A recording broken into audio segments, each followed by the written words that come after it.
Welcome to the Happy Dog, Happy Human podcast, where we explore the intersection between human mental health and our relationships with dogs.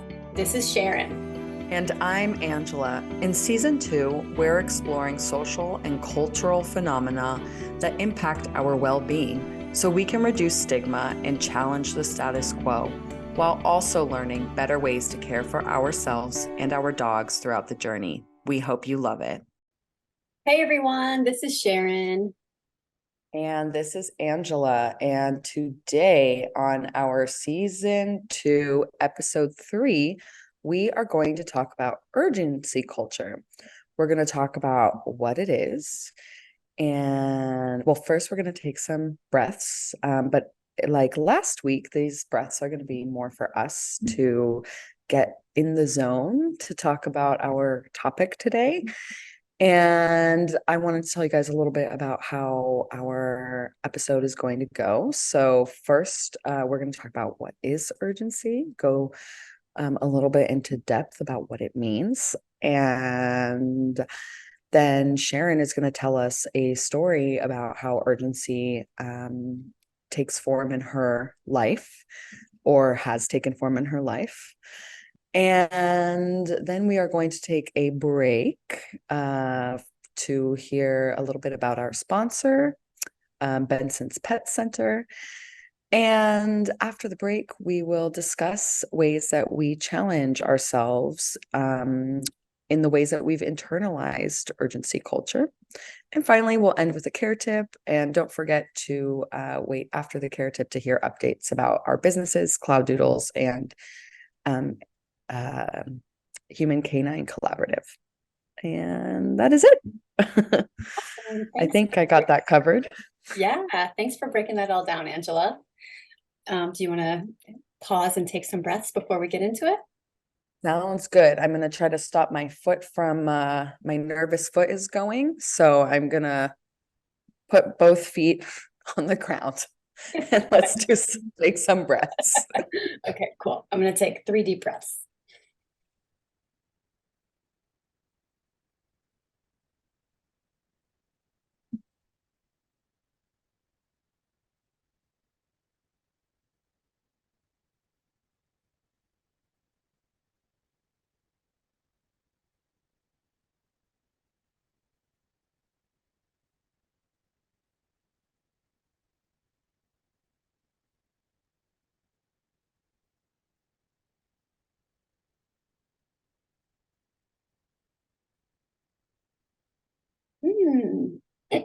And we're back.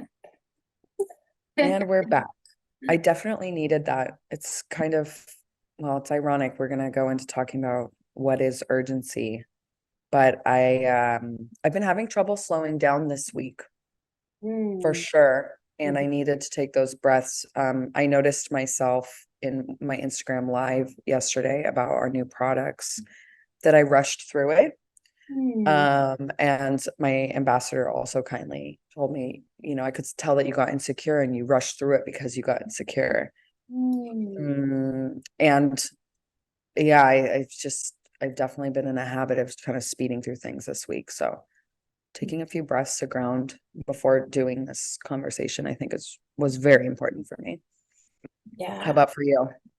Yeah, it was so helpful to just feel like it's okay to pause and not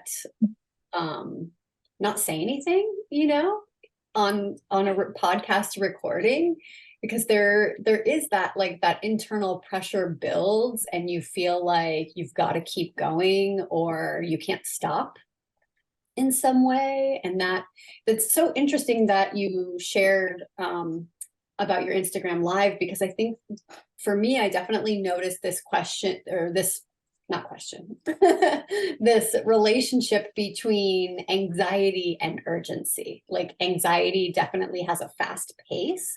And when I feel anxious, I feel that sense of urgency where it's like, oh my gosh, I've got to do something right now, or figure something out right now, or just like move really quickly. And I notice my body moves really quickly, and then my heart speeds up and my breathing speeds up, and it's like everything is just going.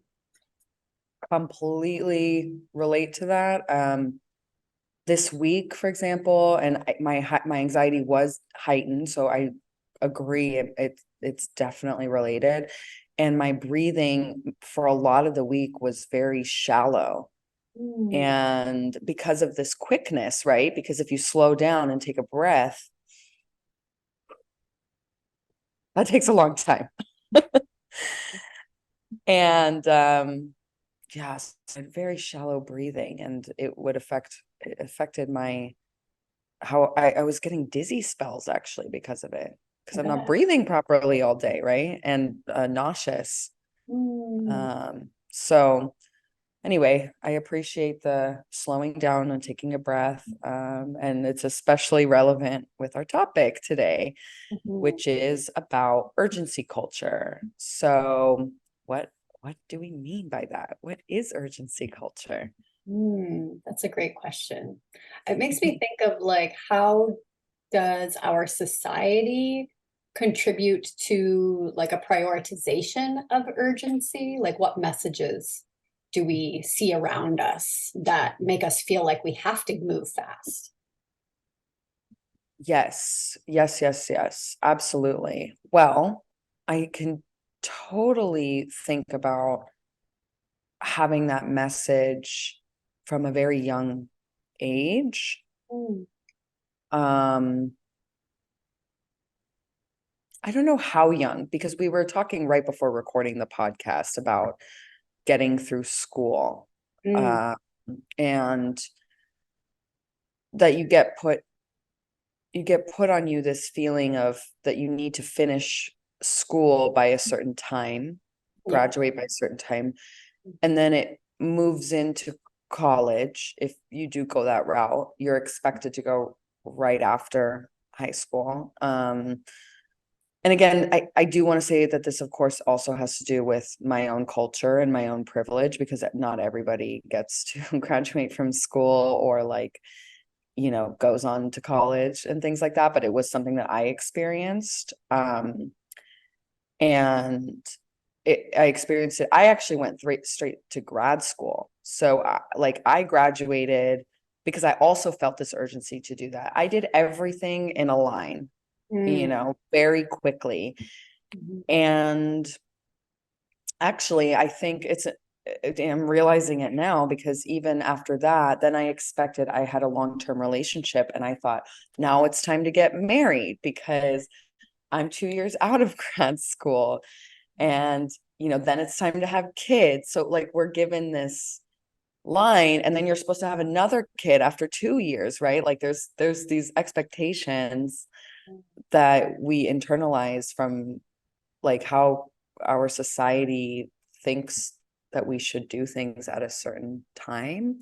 Yeah. And just to finish this piece off about my own experience, it's interesting because what ended up happening is that I ended up breaking off the college relationship, Mhm. and I ended up having a child quite early into a new relationship, and that scrambled the order up for me. um and then I got married, so I'm doing it all backwards. And it's very freeing, but I think when I think about it, of course there was some anxiety around it of how people might receive Yeah. this, reality of mine, right? And I get a lot of pressure now with the second kid because she's 3, and we're already past that mark of people being like, oh, that's the best age difference, blah blah blah blah blah blah. Yeah. Wow. You really like spelled it out in terms of society having this like timeline of milestones that we are quote supposed to unquote achieve like at certain times. And it sounds like there's a relationship with perfectionism here where it's like anxiety builds if you are not achieving those milestones at the quote right time, or if you're doing something in a different order. And so I'm curious, how has it been to do things your own way? has it been more anxiety provoking or less? That's a really good question. Um, well, I would say less because, like I said, once you break free of the order. But of course, there's still the pressures, like with the second child thing. Like I feel that really hard, and a sense of urgency around it, because of, people say things unintentionally, but because we all internalize this culture, and I think that what happened is I kind of turn that upside down, but then I feel like I have to be successful, which is going to be probably another topic for another episode, Mhm. um, in what I'm doing now. Otherwise, I'm failing. Ooh, wow. Yeah. So that sounds like because you're doing things differently and you're breaking free of this, like these expectations and going on your own timeline, there's some pressure to like have something to show for it. Yes, absolutely. Absolutely. And I don't know, like yeah, I don't know if that's urgency culture mixed with some perfectionism. I mean, the one thing that I didn't talk about was when I was talking about the timeline, it also has to do with work, of course, in your professional careers, because that also was parallel to everything else I was talking about. And I still feel that very much. Like having a small business, I really um, I wanted to be successful, like last night.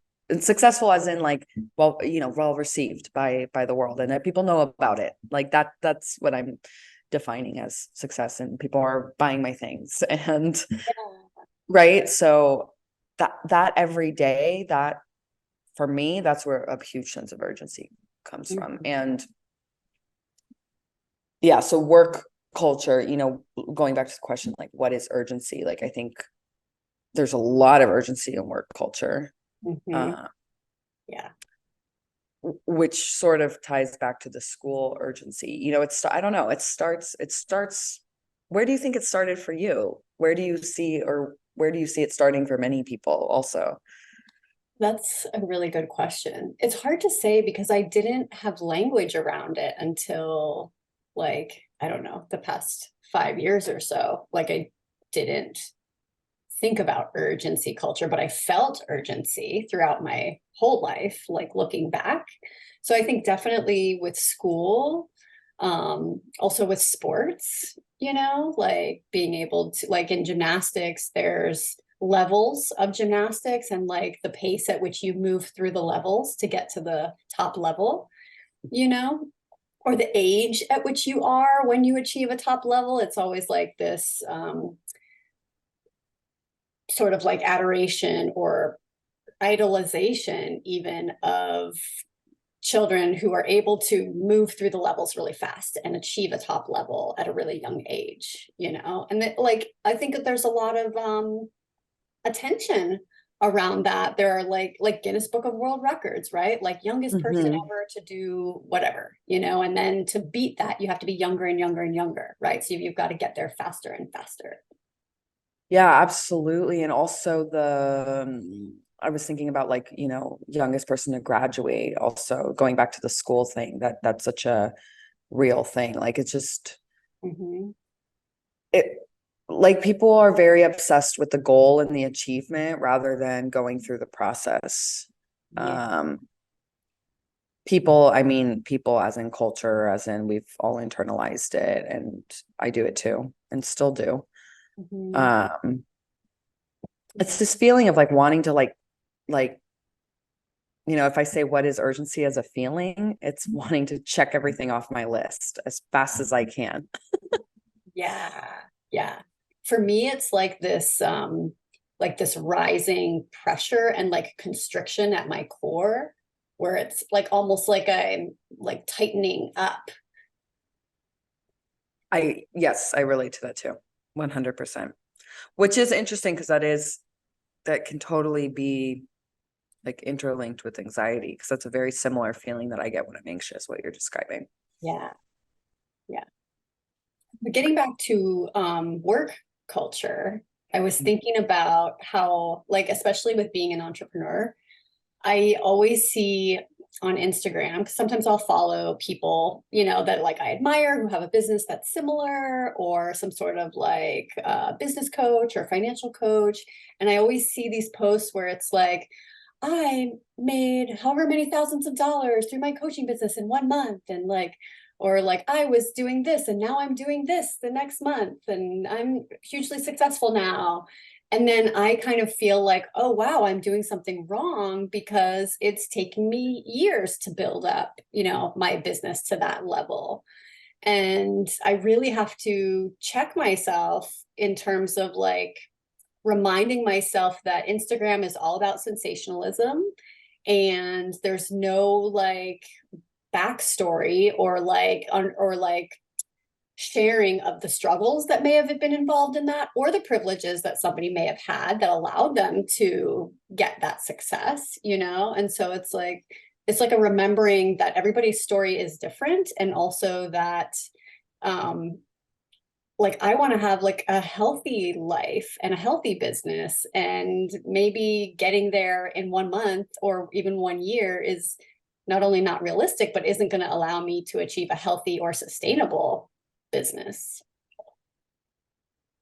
Yeah, I think that's a very real part of urgency culture in today's world because of social media. Everything you just said, I'm just me too. I'm like raising my hand over here. Yeah. I think one of the also factors that you didn't say is luck, right? Like luck plays a really huge factor in everything. And some of the businesses that I see that are successful, also quote unquote successful, again, like I'm just using that word as a sort of a blanket term because it can mean so many different things, but successful in the way that it's sustainably running, they have a lot of their services or products are being sold, in a way that allows their business to keep going. That's the way I'm sort of talking about it, right? Yeah. And maybe some recognition by people, which can turn into followers, which then can lead down a dangerous path mentally. Right. But a lot of them, if you really start digging into it, like they've been doing what they've been doing for a very long time. Like these overnight successes are not, and by a long time, I mean 5 years plus, 5 to 10 years plus. Yeah. Not overnight is what you're saying. No. And Instagram, yeah, and I'm guilty of it too. Like the way that we present ourselves on Instagram is we do, consumers want to see us in the light of quote unquote success. So you present yourself in that way, of course. Mhm. Also, but Instagram and social media has definitely made urgency culture that much worse, I think. For me too. Feeling like, that's, well, we're going to talk later about how we personally deal with urgency culture. But one of the things that I do that I'll mention now is I take Saturdays off of social media because it's still going to be there on Sunday. But I have a very hard time with that concept. And I think a lot of people do too, right? I totally do. Yeah. I was the story that I had told you about to share today was exactly about that, where I realized like I had been plugging my business for a while and building it up over the past couple of years, and I got into this pattern of like promoting something and like having this idea, promoting it, being excited about it, launching it, and then burning out right afterward and not really achieving the results that I thought I was supposed to, or that I was hoping for. And so recently I've been able to reflect on that. I'm taking a course with Dez Davis, who I mentioned a couple episodes ago, on like reflecting on money trauma and goal trauma and these things that are like contributing to me behaving certain ways with my business. And so what I'm realizing is that with marketing, I would have this thing I wanted to market. And then instead of making a plan for how I was going to market it, I would just like go into the office on Monday and be like, oh my gosh, I've got to get an Instagram post up. And then I would take this time to create posts. And then it would feel like that's all I'm doing, is like creating posts and reels and these things and promoting the thing and working really hard on it. But then I wasn't actually making a plan for what I was doing. I was just going straight to doing the thing. And it was all driven by urgency. Like, I've got to get the post up on Monday, Wednesday, Friday, and I can't like miss a day. Or I've got to get it up at a certain time. And so it's been like this cycle that I really want to break free of. Wow. I'm pausing and saying, wow, because this just happened to me yesterday. Oh my gosh, what happened? So we had a launch yesterday, and it's just been all I've been doing and thinking about. And yeah, afterwards, I just felt really like empty after I launched. Yeah. Because I don't know, I think it's because of what you're saying a little bit, that I'm not thinking about the marketing plan too much and just like doing and focusing a lot on social media. Mm-hmm. But then also kind of like doing it because that's what I think I'm supposed to be doing, because all those quote unquote successful businesses do it there. And then realizing that like that single strategy isn't working Yeah. necessarily, you Yeah. know? I do. That's exactly where I'm at. I'm like, okay, wow, this has not been working. Yeah. And Crazy. it's so hard because then it's like, wow, in order to change it, I need to stop. I need to slow way down so that I can find space to make that plan. Right. And I mean, that's the thing, is also, again, this goes into how I counter it, but I remember a time in my life that I came up with the cloud doodles idea. It was a time where I had an enormous amount of space because it was pandemic and I had a newborn, and I was focused on keeping her alive, which left a lot of brain space though, because keeping her alive is more of like a physical task than like a mental one when they're babies. Yeah. Toddler, different story. Then it's extremely psychological. But baby, yeah, that's a different thing. First year of parenting is just putting your kid to sleep and changing their diapers and feeding them. But it gave me a lot of time to think and slow down, because in a weird way, I think about it, I'm like, why didn't I take more advantage? Like, I had a baby sleeping on me, I had nowhere to go, nothing to do. I read a ton of books, but it was an interesting way to slow down and not do the urgency culture. And of course it would like not internalize it, not like act out on the urgency culture, because I couldn't also. And in those times of like slowing down, you free up your mind, you're less busy in your head, and that's when real creativity and innovation come from those moments. And our care tip is going to be just about that. So Can't wait. Yeah. Yes, I'm excited for it. That makes me think about how like we all experienced that during the pandemic, right? This forced slowing down. But at the same time, there was that urgency to get back to like quote normal. Yes. And I'm like thinking now about, why is it so hard to slow down, right? Like, why is it always like, oh, how busy are you? Oh, what are you doing this weekend? Oh, like, like when I talk to people, that's like, these are the things that come up in conversation, right? Like, what are you doing? How busy are you? And I think slowing down, while it does create space for like ideas, like when you're in the shower, like that's where you get your best ideas. Yeah, that's true. Because you're and not your best singing voice. Yeah. But I think it can also be really overwhelming, because things that we have experienced that are difficult and we have big feelings about, those things can be easily like kind of pushed to the side when we're busy. But then when we slow down, those big feelings can come up, and that can be really scary.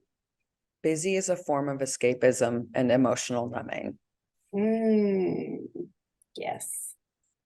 And I think, everything you're saying is so right on the nose, because busy has become it's like a status, right? Like, I'm busy, I'm tired.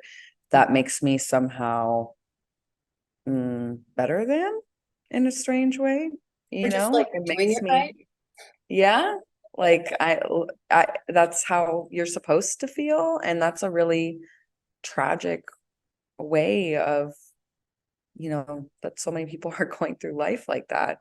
Yeah. Um, yeah. Um, we feel like we have to do so much in one day and get so much done. And I think it's time that we revisit that as a culture, because of course, like in work productivity, in work culture, productivity is everything. What you, in most work cultures anyway, what you produce, your results. There's so many companies you've even called results based Mm-hmm. cultures, right? So like, it doesn't matter when you work, just get your results done. But people at Google, for example, have that in place, but they're at the office 24 hours a day. Like, the things that you hear that Google does to make sure that you're working all the time is really crazy. Like, they will, spend so whatever amounts of money. I even heard this through the grapevine that from somebody who worked at Google, that they'll pay for a surrogate so you don't take maternity leave.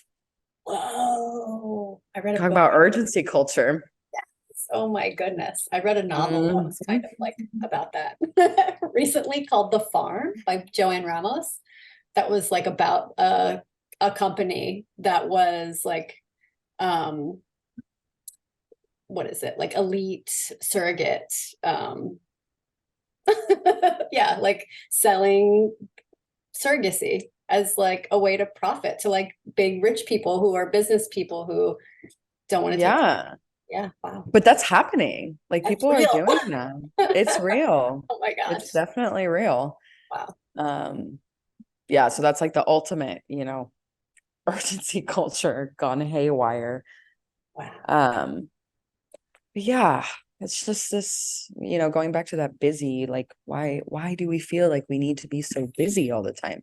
Yeah. But I do think that emotional numbing, what we're talking about, like, that's also a very real thing. Like, for some people, being busy is self-medicating, Yeah. right?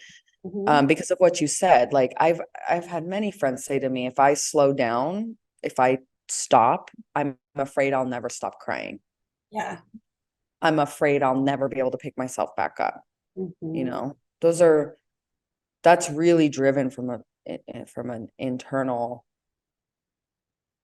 you know, suffering and insecurity, and lack of trust in yourself. Yeah. Or lack of Uh, like support or even knowing how. all of it, all of it, all Yeah. of it. But it's a running away, right? Also, Yeah. Mhm. which I think we all do that also. We all do that, right? To a certain degree. Totally. Absolutely. Many Yeah. of us anyway. Yeah. Yeah. Yeah. I'm taking a lot of deep breaths during this conversation. Yeah. It's really nice. Yeah. It's good. It's good. I think I realize when, just so everybody knows, our listeners, like Sharon and I individually do a lot of thinking about these topics when they're coming up. And it's interesting because I had the same reaction to perfectionism, where talking about this makes me realize, like, oh my God, I still internalize this urgency message a lot, and I still operate on a daily basis Yeah. um, from this place. Hmm.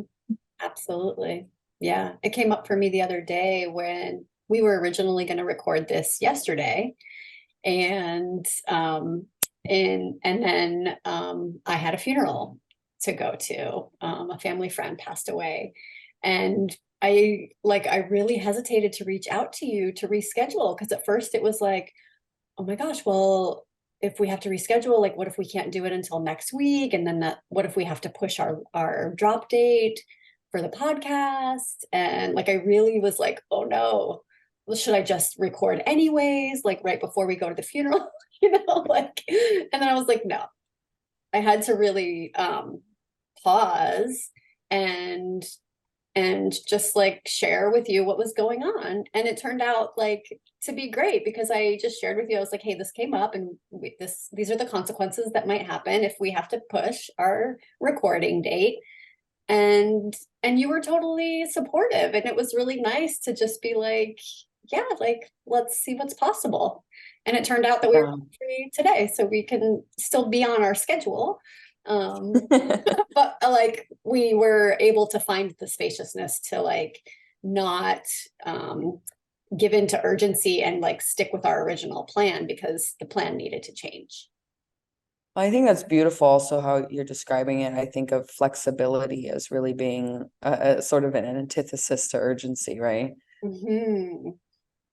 Like if you stay flexible or with a flexible mind about things, towards things, and you lose the rigidity, then you're kind of fighting against urgency also. Yeah, and you're realizing that there are more options, right? Because the urgency makes you feel like there aren't any options. It's just this way or nothing. Yeah. Which is tied to perfectionism, which is tied to, needing to be successful, quote unquote successful, and many other sort of cultural things that drive us, right?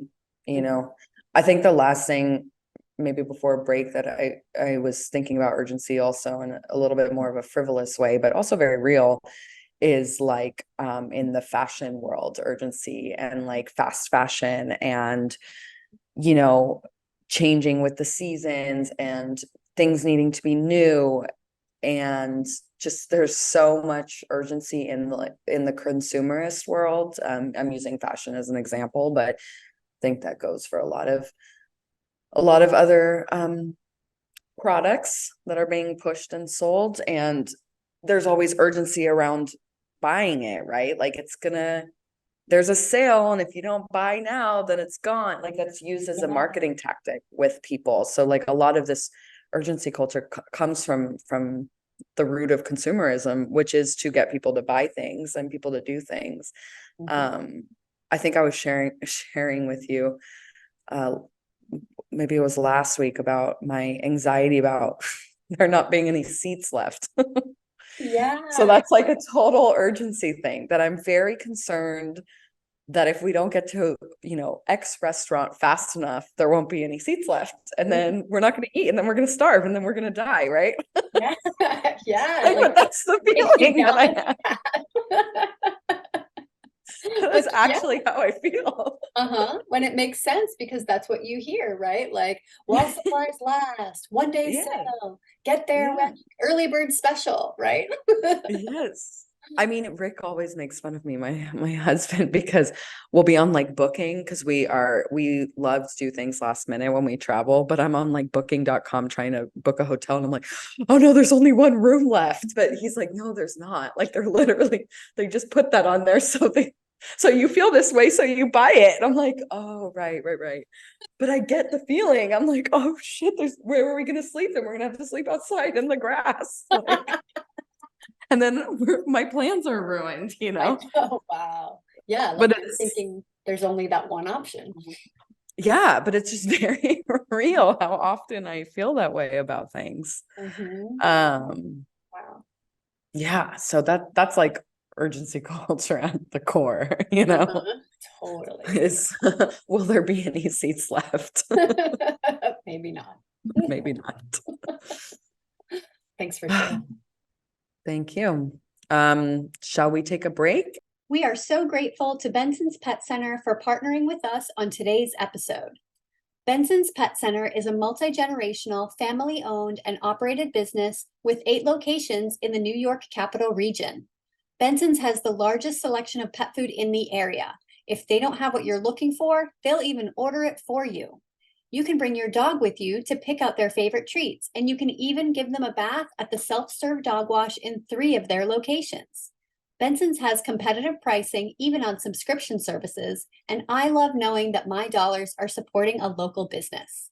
The customer service at Benson's is consistently unparalleled, and the staff's extensive knowledge on pet nutrition is amazing.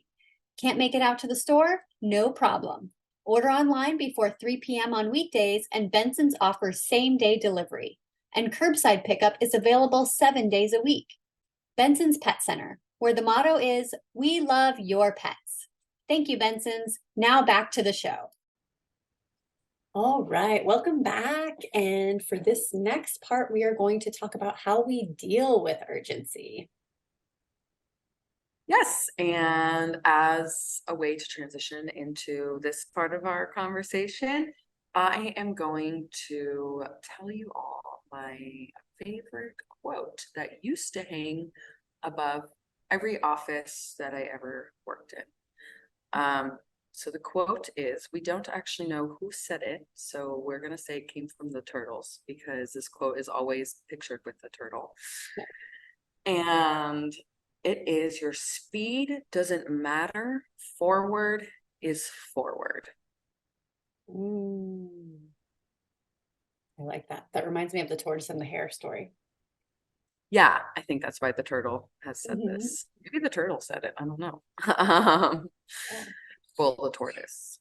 But this quote has always sat in a place where I want to see it because it's a reminder of my worth, actually. That it doesn't matter how quickly I get something done or how many achievements I've made that are externally validated. What really matters the most is just moving forward and moving through things. And that I'm worthy to do those things, and that I am worthy enough to allow myself to move through things. And yeah, and I think the forward is forward can, for me, it means a lot of different things. It can mean mental health, it can mean emotionally, it can mean something I'm actually doing, like trying to achieve. Yeah. Yeah, I really love that idea that it doesn't matter how quickly you achieve something, that if you're working towards something, or even if you're not, like if you're just going forward through your life, which is the only direction that you can go, that you still are worth, like care and support and housing and food and relationship. Absolutely. Yes. I mean, and I think, of course, that when we talk about urgency culture, so much of counteracting how we internalize that is knowing our worth, no matter how fast we are going, or no matter how out of order we are doing things according to societal standards, or not doing things at all. Yeah. Yeah, you have worth just because you're alive. Like, there's nothing more that you need to do to be worthy of love and care and respect. Yes, absolutely. And I think something I've been seeing actually on Instagram a lot that I really love is this idea that, like, you got out of bed today, like, that's enough. You don't need to do more than that. You attended to one thing today, that's enough. And I try some days. I think having a kid has helped me slow down a lot. How so? Well, first of all, when they're babies, which I was talking to you, I'm sorry, brain fart, because I was like, when were we talking about this? It was right before we started recording, so I'm going to tell everybody else about it. When my daughter's name is Mara. I don't know if I ever say it on here, but when Mara was a newborn, we were in the middle of a pandemic. I was in a new country, meaning I had left my career and didn't have work, and I got pregnant really fast, so I wasn't going to look for work. I used to say I was full-time pregnant. And my husband was working, so it worked out. It was okay. Also, Netherlands, free healthcare, socialist country, so all good. So I was able to do that. And during lockdowns, she was a newborn. And for those of you who haven't had a newborn, that means that they basically sleep on you all the time. And it can be very boring. I don't know how else to say it. Like, it's not very mentally stimulating, but it gave me a lot of time to slow down and to stop. And I have always been somebody who was racing through life because of whatever reasons that we talked about before. Mhm. And learning to slow down, to practice mindfulness, to do nothing, to Mm. do, when I had morning sickness, I played video games. Like, that was a lot of nothing for hours. And I had to be okay with that because I was so unwell that I couldn't do anything. It was the only thing I could do. Wow. Um, and during the pandemic, like taking long walks with Mara while she slept on me, or sitting in a rocking chair reading a book while she took a nap, Mhm. which meant that I had to leave the dirty dishes, which meant that I, couldn't write for I took a writing class during the time, just for my own mental sanity. Yeah. But like, it meant that I had to wait to write my writing homework or whatever. Mm. And yeah, it just, before her, and it's funny, I'm realizing it now more and more. Like, before her, I was the person who was out every night, like at every party. And I think all that urgency also had to do with just escapism. I need to see the next friend. I don't want to stop. I need to Mm. see the next friend. I need to go to the next job. I need to do the Mhm. next party. I need to get the next shopping trip, whatever, to just, Mhm. I need to go to yoga now, like, that's all part of the urgency too, just not wanting to slow down. And having Mara, even now, just setting my phone down and doing the boring things that she wants to do, Mm. like jump on some rocks for 30 minutes straight back and forth. But knowing that, like, that connection that she gets from her mom for those 30 minutes are like the world to her, and that's Mhm. part of her growing up and me setting my phone down, and part of her emotional development and growth, and Mhm. to feel bonded to me, like that motivates me to slow down, Mm. with her. Yeah. um and also realize, like, things are not that important. I think that's the very interesting thing with having her. Like, the priority my priority is her and will always be her, and nothing else. Even my small business that I care very much about, it's like a baby to me too, is not as important as her health, mental and physical. Yeah. Wow, I really love hearing that, how you are just prioritizing just being with her and um yeah, like letting her needs take precedent over other things on the to-do list, that like whatever's important to her at the moment also becomes important to you. And I just love Exactly. that perspective and that practice. Yeah, but it's hard because it doesn't feel like it's productive, and that's what Mm. we've been indoctrinated with, right? Yeah. Yeah, like it's hard to measure like what is the result of that, and like someday you might see the result or she might tell you, Yes, yes, but also if she doesn't or there is no tangible result, that's okay too. yes, absolutely. But I've heard you say that Muggins has done that for you as well. Hmm. Um, and I think my now three dogs, they do that for me too. Even my newer ones, actually even more now that I have more, Yeah. help me slow down because I want to bond with each one and have like special time with them. And it is causing me to slow down to have added to our family. Yeah. Yeah, dogs create so many opportunities for slowing down. I think Muggins really does, more than other dogs that I've lived with, because Muggins has this desire to really get to know the land and the neighborhood. And so they like every day after morning nap time, they wake up and they want to go outside. And like, at first I was always like, oh, great, we're going to take a walk, and I'll get all my gear on and like all suited up and ready to go for the walk. And then I'll take Muggins outside and they will go into the middle of our street because we live on a cul-de-sac. So it's like, there's no traffic. So they go into the middle of the street and lay down. And just Yeah, like this is not a walk. no. And they position themselves to just watch the neighborhood because they can't see the neighborhood from our yard. So we have to like walk into the street. And then sometimes I'm like, oh, okay, I guess we're not going for a walk. And then I used to like take my phone out and be like, okay, I'll catch up on my Instagram posting right now or check my email.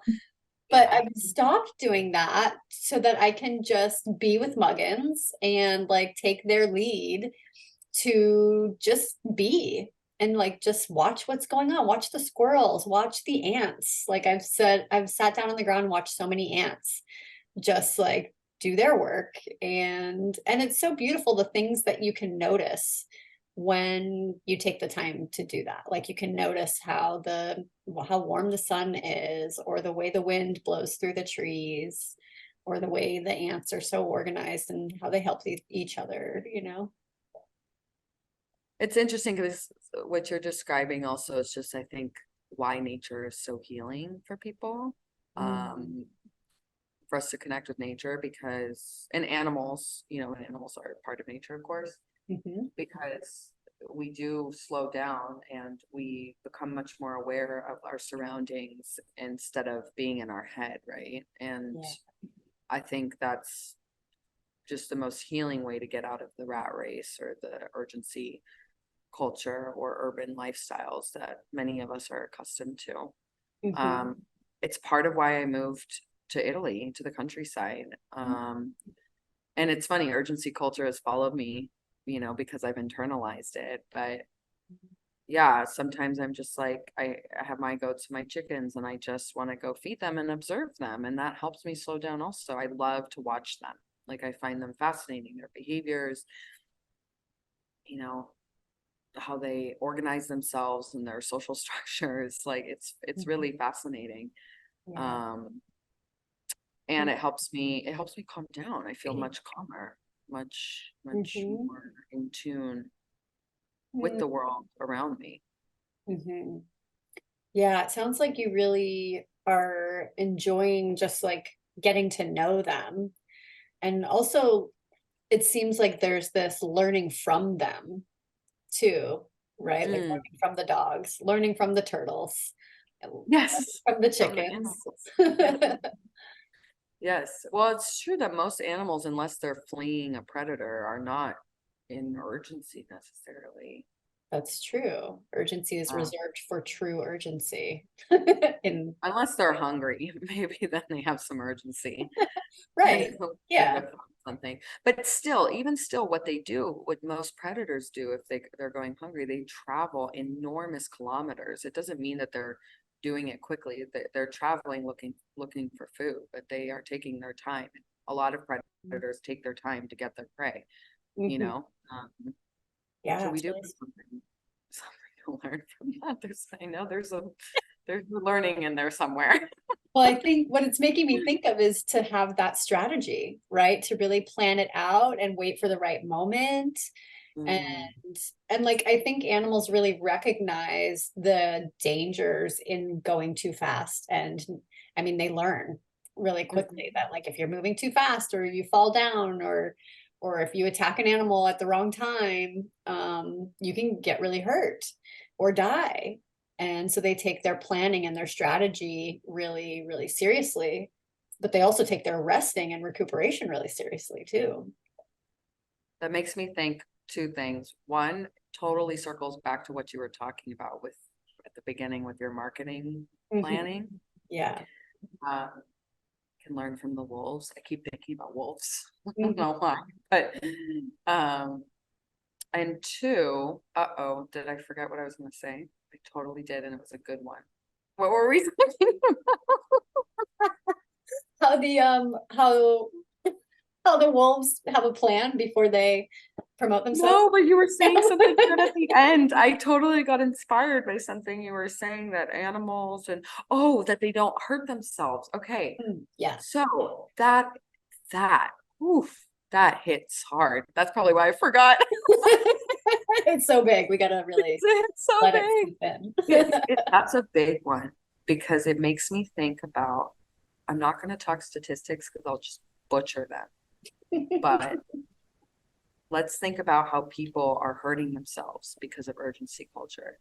In Mhm. Japan, people literally die from stress. It's a thing. Oh, yeah, that It probably all happens. over the world. Right, but they've called it something, they have some sort of condition that people have Oh, been who die from overworking have been deemed dead because of stress, basically. wow. So they're That's so actually calling important. it that. Yeah. People are quite literally starving themselves, and I mean it even in the sense of obesity, of the kinds of food that we're putting in our bodies. Wow. So, but on both sides, we are letting ourselves, because of urgency culture, we are hurting ourselves nutritionally. We Mm. are hurting ourselves physically, the lack of exercise that many people experience because of the type of work that they have to go do. Mm-hmm. And we seem to just keep going and to not stop, and our brain overrides what our body is telling us, and it's really an epidemic. I mean, I think in America alone, also, like, addiction is the Mm. highest in the world, probably related in some way to this culture as well, as a way to numb from it or to keep going. I mean, think about how many doctors experience substance use issues with stimulants as Mm-hmm. a way to keep going. Yeah. Um, Wow. that really hit me big. I mean, we are hurting ourselves Mm. because of this internalized urgency. Wow. Um, So how do so we how do we stop? stop? Yeah. Jinx, you owe me a Diet Coke. I think I'm just asking because I want to know. Well, slow down, slow down, slow Yeah. down, slow down. So how do we slow down? Mhm. I think that's because that's the answer, but it's very difficult. Yeah. Well, it sounds like both of us have found inspiration, but also um, opportunity to practice slowing down because of the beings in our lives who need our care. Yeah, absolutely. I think that's one way to be inspired, and also in a way like pushed to slow down. Mhm. But there are many other ways. I mean, there are different, we're all about mindfulness, both of us. Yoga is a huge thing that has helped me slow down. I think Mhm. for you as well. Yeah, I love Um, practicing yoga for that reason. yeah, absolutely. I mean, that is one of my main things that I do to slow down. Um, Nice. I mean, any form of mindfulness, mindful eating. I eat way too fast and drink way too fast, very noticeably. Mm. Um, that's also urgency, right? Like, why am I trying to eat? I don't know. I Right. just Yeah. want to see the bottom of my bowl, see what's on there. Well, sometimes I think we look at eating as like, I don't know, a chore, something we just have to get done so we can get back to whatever. But like I think a lot of times I know for myself, I used to always need to have something to do while I was eating, or in Los Angeles, I would always be eating in the car because it's like, oh, eating Mhm. is just this extra thing that I have to do, but I don't have time for it. So I'm going to just squish it into and add it to other things that I'm doing, like driving or studying or, what catching up on work or whatever at home and not actually just sitting and eating. I think one of the things that I always, because I love eating, I always implemented at work. So all of you who are in the workforce, I took a lunch every day. Nice. but as a Yes. way to slow down. Lunch. I Yeah. took a lunch every day. I left the premises. Absolutely. You And should. even if I was at jobs that said you only had 30 minutes, I always took an hour. Nice. Always. Yes. Always. Love that. That's And so some of good. my interns at the job where we met, they loved it too. So they wanted to do meetings or like check-ins for during lunch, you know. And they were check-ins as that, you know, they were pleasant. It's not like hard work or something. Like we enjoyed each other's company also. So I Mm. had a couple of interns that were like, "Can we go have lunch?" Like, Absolutely. sure. Absolutely. You Love know. it. Mhm. So that's another thing, taking time to eat. Yes. Take your lunch. I think one thing that can be really hard with resisting urgency or challenging it is not being aware of it. So I would say Mm, like that's probably the first step is to notice when you feel a sense of urgency, notice when other people are enforcing it or like trying to motivate you by it. And then like if you can like that would just be the first thing, just notice it. completely agree with that. Completely agree with that. And also to follow up on that, like next step, I think it is okay, not I think, to also, if people are pressuring you with urgency, it's okay to speak up. It's okay to say, even to a boss, you know what, this deadline doesn't work for me. Yeah. It's too much. I need to do it, you know, a Mhm. few I need days more later. time. I Yeah, need more time. It's okay. It's okay to ask for more time. right. And if people don't respond well to that, well, that's another issue more on their end. Mhm. But speaking up and and learning assertiveness and how to be assertive, which is also a different topic for a different podcast episode. But that is, I think, also a very powerful way to challenge urgency, assertive with yourself and assertive with other people. Yeah, yeah. I think just speaking up and saying like, wow, that feels urgent or that feels too fast. I think I learned this a lot from Muggins, where like sometimes I will be like, okay, Muggins, we're ready to go outside, and I'm all ready with all the gear, and I go and stand by the door with Muggins's harness, and my practice is to let them come and put the harness on when they're ready instead of me going to them. And sometimes Muggins will just be looking out the window and they see that I'm by the door with the harness and they want to go outside, but they're also like not ready yet. And I don't know what it is. They're like looking out the window and they're just like enjoying that moment and they're not ready to go out. And I have to be like, okay, then we'll just wait till you're ready. Yeah. And the hardest part of that is to try not to be on your phone Yes, while you're waiting. while you're waiting. Yes. And that actually, I think, brings me to another thing, which I'm completely not following my own advice here. But I try to, but it's hard, is having boundaries around your phone and your Ooh, devices. yes. Boundaries are helpful. They're like guidelines for like, how do I want to do this? I mean, I know people who have boundaries with like, I can't even do this in the mornings because I have to get up, feed dogs and kids. But a lot of people, the first thing they do is phone when they wake up. Yeah. So I know many people who say, I'm going to finish my breakfast before I look at my phone because it can wait. Yeah. It can wait. I promise you, it can wait, whatever it is, Yeah. you know, even if it's an emergency, it can wait. Like, it Yeah. can wait a little bit. Yeah. Unless somebody's bleeding out on your floor, Well, there's right. probably not. But if there's an emergency that you're not near and that you can't control, you know, like people worry about that. They're like, what if they call me from whatever and something happened? Yeah, there's nothing you can do in that moment anyway. So Yeah. it can wait. It can wait. Mm. I try not to do phone after 9 because I sleep. I have a very difficult time falling asleep, and it's not because of the light, the blue ray light, whatever that some people speak of. It's actually because of I start to ruminate about the things that we were Oh, talking about. So if yeah. I'm on Instagram and I'm seeing things or work, I can't shut my mind off because I'm thinking about what I just was scrolling through. So Yep. for me, I really try to do that. Very difficult, very, very difficult, especially because I like live in the sense of urgency that I feel like I have no time because I have so many things going on. Mhm. So sometimes I feel like I need to be on my phone before I go to sleep to finish whatever I was doing. Mhm. Finish, I'm saying like that with quotes for people who can't see me. But I've tried to just learn like, okay, the day is done. I'm done.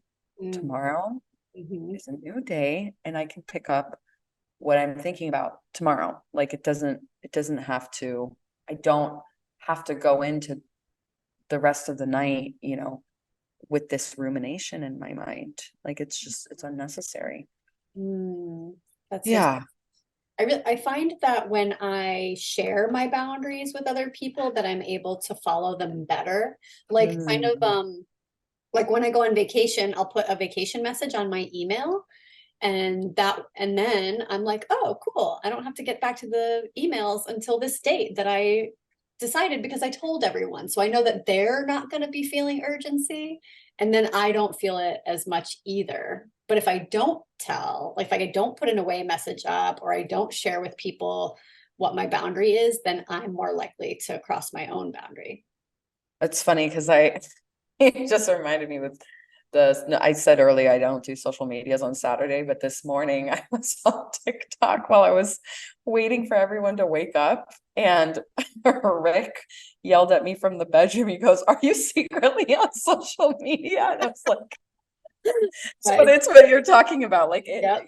letting people know helps you also have a sense of accountability and And support. not respond and support." So I love that you were saying that as well.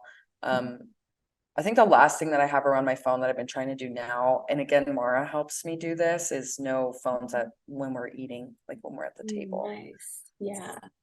because she notices, and there is like a whole generation now that's growing up with parents on their phone all the time, and I Mm. don't think that is going to affect your kid.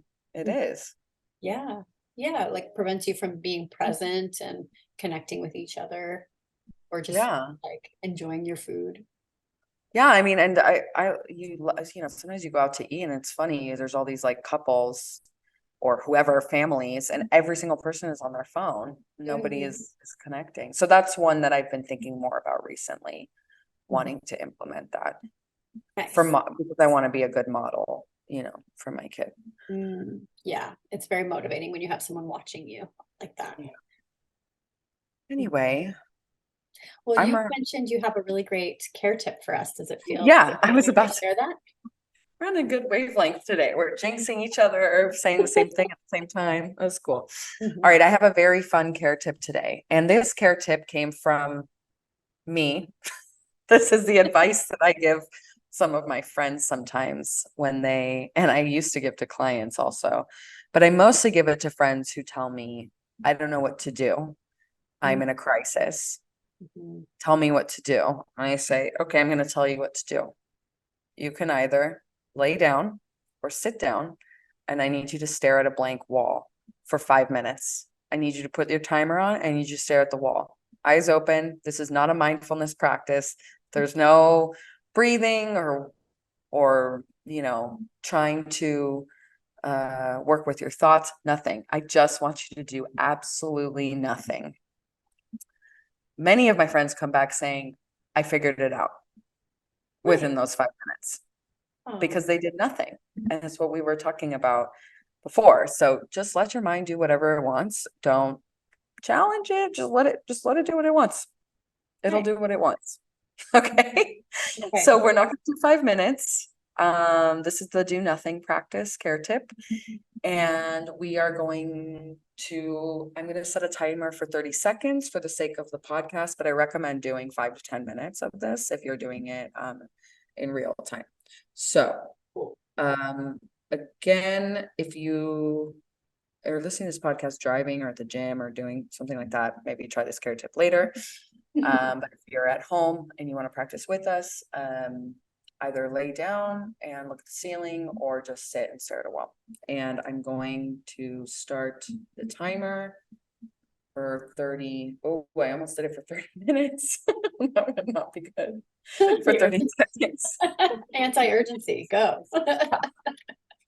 All right. And go.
has gone off. The timer? Yes. Oh, hello. Remember the timer? I forgot. Oh, wow, you were Staring staring at at the the wall. wall. Very Well, I don't know if you saw Muggins, but their tail was starting to like flop because they're like watching me and they're like, hey, hey, what are you doing? That's funny. Duchess was kind of doing the same thing. Hmm. She was like, "What are you doing?" So how was that for you? Thank I really liked that. I noticed that I'm hungry.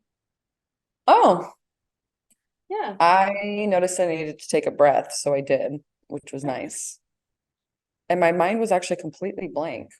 Same. Yeah, I I didn't didn't have have, thoughts racing or anything. It felt really nice. yeah, yeah. Cool. Well, that's the do nothing practice. I love it. Thank you for sharing that. You're very welcome. And I think we can move into updates, some brief updates about our business. Yeah, what's Uh, going on with Cloud Doodles? Cloud Doodles. So fun things. We just launched our spooky collection, which I had a lot of fun designing because that is very me at the core. It feels like teenage Angela. So we launched that with some human items and also doggy items. And next weekend, we're actually doing our first expo, like a trade show. And we are doing it in Milan, and I'm very excited about it. So this goes out on Tuesday. So I guess if you guys are near Italy, come see us. It's free entry. You can DM me to ask me more questions, but I'll be posting about it on Instagram. But I'm very excited, nervous, but mostly excited. So that's happening next weekend. Awesome. Yeah, Congratulations. thank you. What I about love, you, Sharon? well, first I just want to say I love the new Potty After Dark Yes, thank design. you. I was Thank peeking on you. your stuff and you've got like a hoodie sweatshirt and leggings plus like the dog accessories. So super, super cool. Thank you. Thank you. Mhm. So for Human Canine Collaborative, I am offering behavior consultations. So this is for anybody who lives with a dog who is displaying some sort of reactivity or anxiety behaviors or aggressive behaviors. So it could be like your dog is lunging and barking on the leash at other dogs, or if your dog barks uncontrollably or jumps on your guests when they come over, or if you have a dog who like guests come over and they're like the dog is fine when people are sitting down, but then the people stand up and then the dog starts barking, or if you have two dogs and they're not getting along with each other, or if you adopted a dog recently and you're having a hard time adjusting, anything like that where your dog is struggling with the behavior and you're struggling as well because of that. So in my behavior consult, we start with assessments. If you're not local to me, we can do this virtually, and we do a canine behavior and research questionnaire, which helps us to understand all the aspects of your dog's behavior. And we do a sensory profile, so we can understand if your dog has hypersensitivities in any area. And then we'll put together a plan. So we'll figure out what's going on, what's contributing to the behavior. We'll figure out a plan, and I'll be able to give you some exercises so that you can help your dog and you'll see some changes right away. So you can go to my website, hc-collab.com, to sign up for that. Awesome. And I'm actually going through this process with Sharon right now. So I will let you all know how it goes as well. Because as I said earlier, I've also adopted two new dogs and we're having some difficulty with transition and also individually. I'm very excited to go through this program with Sharon. So that's going to be a really cool experience, and maybe we can do a podcast episode on it at some point. Yeah, that sounds fun. I'm really looking forward to supporting you because I think you have such a big heart to open your home to these animals, and it can be a hard adjustment because it's like Absolutely. different personalities. You already had a dog, now there's new ones, and each of them has their own backstory and needs and sensitivities, and it can be just hard to work it all out and find a new routine. Yeah, and I just to say, I think one of the things so far for listeners to hear about how you do your consultations, one of the things that I'm already feeling really good about is I love how individualized it is per dog. So, not everyone coming to you has multiple dogs, but I really love that it's not just like a blanket.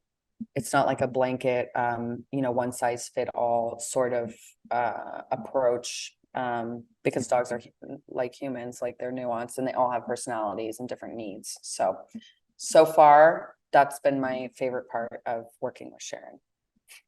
Awesome. Besides Thanks. how awesome she is, but that's, that's a given. Yeah. Well, I'm so glad that you're feeling that, because I really find that it's important to get to know my clients as individuals and honor their lived experience and get to know what's important to them and help them reach their goals in whatever way that looks. All right. Thank you, Sharon. And thanks for joining me in this conversation about urgency today.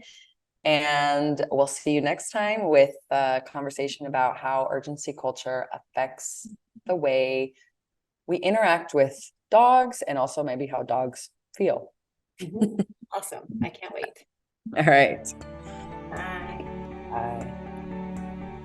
Even though we are licensed professionals in our own field of work, Angela, LCSW, Sharon, OTD, and CDBC, this podcast is not intended to replace individual therapy for humans or behavior support for dogs. We approach our conversations from an exploratory, observational, and strictly personal lens. If you are struggling with your mental health, your dog's behavior, or if you or your dog have experienced a recent traumatic event, please see the resources section on our websites for a list of resources and places that can help. Visit either www.hc-collab.com/happydoghappyhuman or www.clouddoodles.com/happydoghappyhuman. This podcast is made possible by the collaboration between Cloud Doodles and Human Canine Collaborative. Check out our websites at www.clouddoodles.com or www.hc-collab.com. Special thanks to Tom Fox at Tom Fox Photos for support with editing and production consulting. You can find Tom at tomfoxphotos.com. Also, special thanks to sound effects and story examples from Duchess and Muggins. We could not and would not ever want to do this without you.